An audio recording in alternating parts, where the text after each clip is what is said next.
Do you have a tissue? What? Tissue? Sure. It's okay. Oh, do I have a tissue? Sorry, no, not one you want to wipe the camera with. Well, another St. Patrick's Day has come, and I did my nature walk after going to the parade. The parade was in Greystones, and it was the first time this decade we've had a parade. It was the first parade since COVID. I usually do the same thing every year, which is I go to the parade and then I do a nature walk. And this year we had kind of like a minor version of the Beast from the East that we had in 2018, which was when I nearly got swept out to sea when I was doing my nature walk. But it was calmer this year. We didn't expect it to be too rough, but down at the sea is of course always a different story. So here we have our mini Beast from the East. A beastette from the Eastet. Well, but the waves are pretty big and the wind is driving them in, although it's a light wind. So the first creature we came across was a stonechat. And it's unusual because I've never really encountered stonechats at this time of year and not in kind of stormy conditions.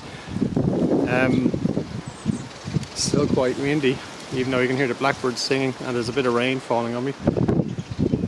But stonechats normally, they tend to walk along, or well, fly along beside you when you walk along the beach because you're scaring up insects, or the dunes closer to the railway tracks.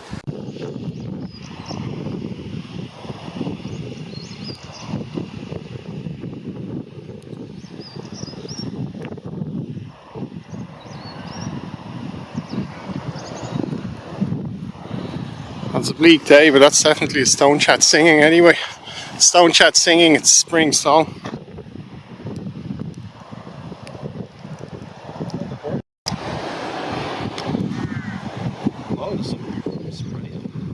And so they're beautiful birds, beautiful to see.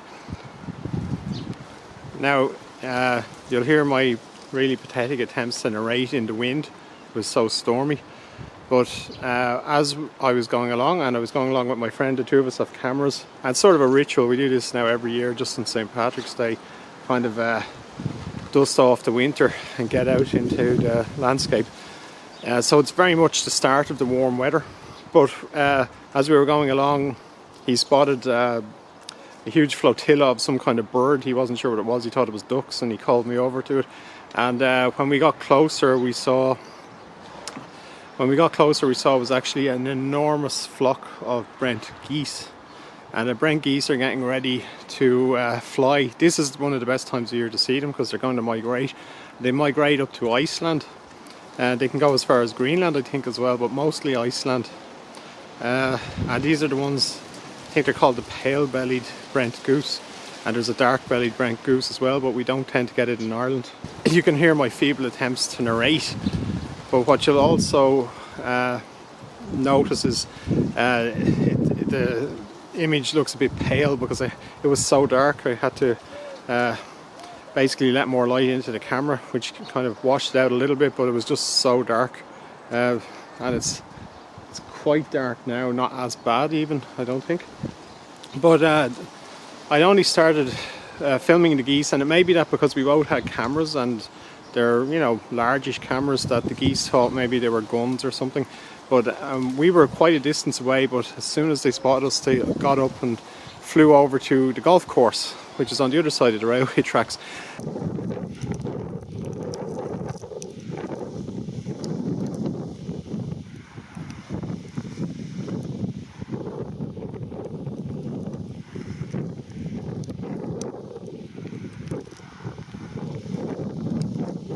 Massive flock of Brent geese, so they must be going to migrate soon. There you go.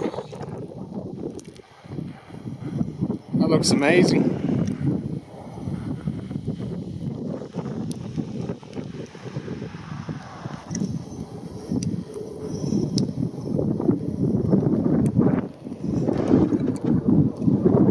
And they started grazing, and they were really grazing. You can see in the video they actually are grazing really like with desperately trying to put on the pounds. Like, they're absolutely dedicated. Some of them are absolutely scoffing everything they come across. All like this, they graze on grass.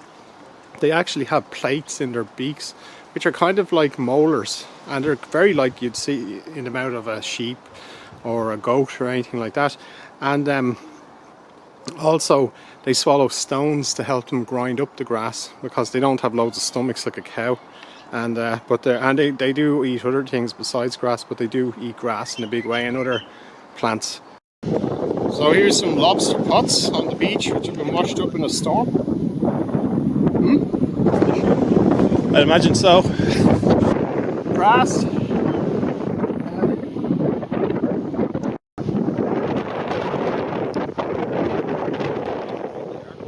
Yeah, they're pretty big. They're lovely geese.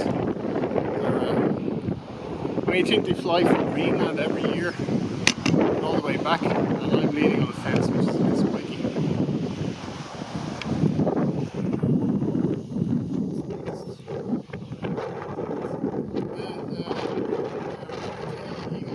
White-tailed sea eagle.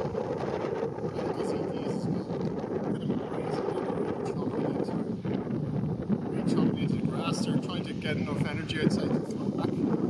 Up to Greenland. Looks amazing. And I haven't seen them this year until now.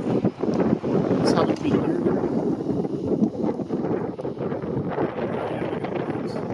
Then we came to where there's a stream that runs out into the sea. And in that stream, or all along the stream, there were oystercatchers just perched outside it as the water ran out. There were also herring gulls.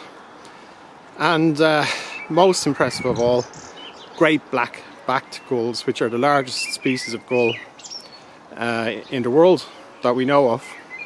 And the great black-backed gulls, they're so big they can actually swallow a rabbit whole, and there are videos of them swallowing rabbits whole. They're a massive bird, virtually a bird of prey. They're bigger than a raven. The smallest ones will be the size of a big raven, but they're about twice the size of a herring gull, maybe even more. They're huge birds, and there's very little they can't eat or they can't kill. They're really impressive. Sometimes it's hard to see how big they are, but they're about the size of. They're actually probably bigger than the geese, than the Brent geese. And the geese are quite heavy, but that's a very impressive gull species. And then over here, the oystercatchers are beautiful. Yeah, avian flew around. You have to be careful.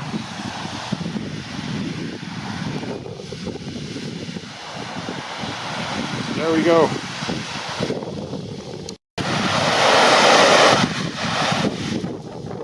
So that's a gull as big as a goose. Bigger than a raven. As big as a buzzard, in fact. Biggest gull in the world. It is? The great blackback. Biggest gull in the world. There were also lots of what I thought were cormorants out at sea, but when I got zoomed in on them, I discovered they're actually shags, which are closely related, but they have a very narrow, slender neck and bill, longer beak, more delicate, lovely bird though, and they have a little crest often. They're kind of dark bottle green, sort of blackish bottle green, lovely, but they appear black in the distance.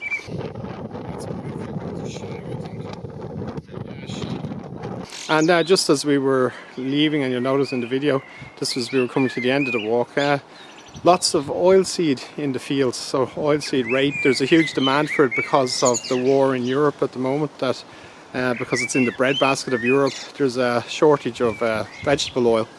So farmers in Ireland are growing oilseed in a big way now to try and produce enough vegetable oil. So that was how the nature walk went.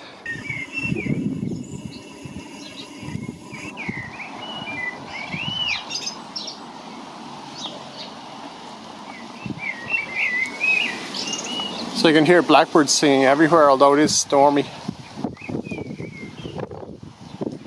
I'm trying to cover the microphone from the wind.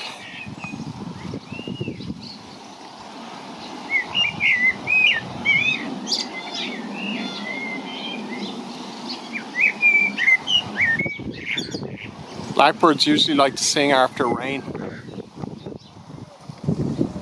And you can see how absolutely dark it is. It's terrible.